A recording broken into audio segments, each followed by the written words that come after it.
врска со снимките, односно меѓународната правна помош која беше побарана од надлежните правосудни органи на Република Албанија, како што извести обвинителството, 2 службени лица престојуваат таму, но по барањето за меѓународна правна помош не е постапено целосно, така што снимките не се обезбедени. Кои се причини? Тоа ќе видиме во понатамошниот тек од постапката, но важно е дека во овој момент снимките кои што ги бараше јавниот обвинител. Тоа значи дека ве одбиле и кој е образложението им?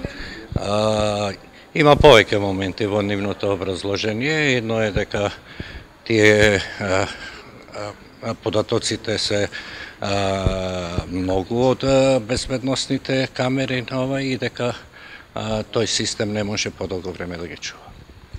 Дека воопшто ги немаат, сака да кажете? Ги избришале? Не го избришале, него автоматски работат и уредите. На границите или и низ град што се снимките не цитирани? Повторно ќе кажам дека во овој момент, до овој момент не ни се предадени никакви снимки.